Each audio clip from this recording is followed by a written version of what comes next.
On March 19, 1998, in Fairhaven, Vermont, Christopher Marquis received a package with a return address he didn't recognize, a Samantha Brown from Ohio. As he opened the package, a homemade bomb exploded, nearly ripping off his leg and severing his femoral artery. Chris's mother, who was standing in the room with him, lost some of her fingers and part of one knee. It was rumored that she survived due to her extra blubber, which insulated her vitals from the explosion. Living just 100 feet away from the police station, officers heard the explosion and responded quickly.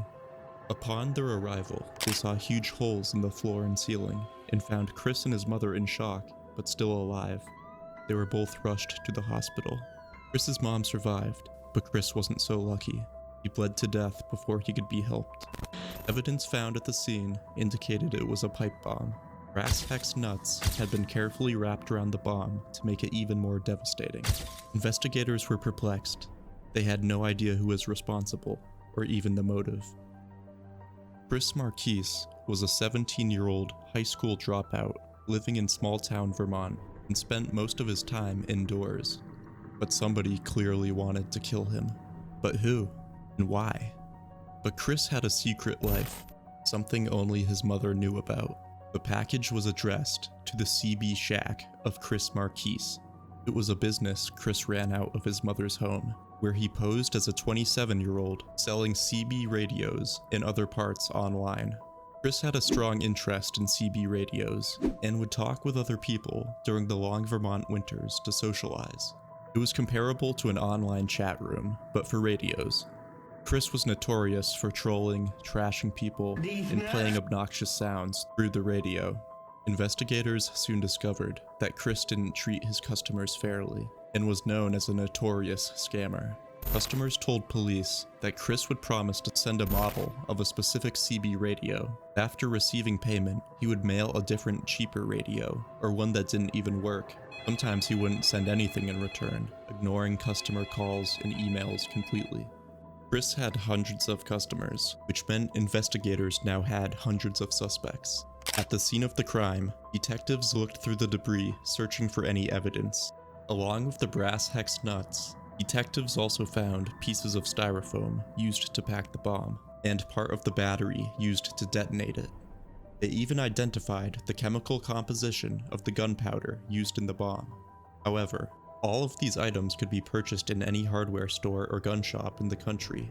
Investigators thought there was a very real possibility this could turn into a cold case. But on the same day of the explosion, two important witnesses contacted authorities.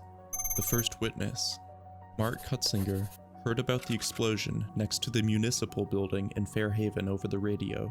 Mark ran a radio and computer shop about 30 miles north of Chris's home. He was better known as Gonzo, his CB alias. He taught Chris about radios in exchange for helping him with some computer issues around his shop. Chris had recently confided to Gonzo about a recent trade where he promised to send a long-distance trucker in Indiana, a man named Chris Dean, a radio worth about $800 in exchange for Dean's radio, which was worth about $400. But Chris Marquis actually sent a busted radio that didn't even work. Dean was furious, calling the Marquis house multiple times. He even threatened to come to his house and beat up Chris. The second witness was a friend of Dean's who chose to stay anonymous. He shared chilling information with local authorities. Dean had complained about how he was scammed to his friend. Dean told his friend that he was going to send the guy a package in the mail, and boy, is he going to be surprised. Chris Dean was now at the top of the suspect list, but he denied sending the bomb. He had no prior criminal record. He lived in Indiana, but the bomb had been shipped from Ohio. Detectives would soon discover whether forensic evidence in Dean's home would contradict his story. Just one day later, Dean was arrested. Investigators quickly obtained a warrant to search Dean's home.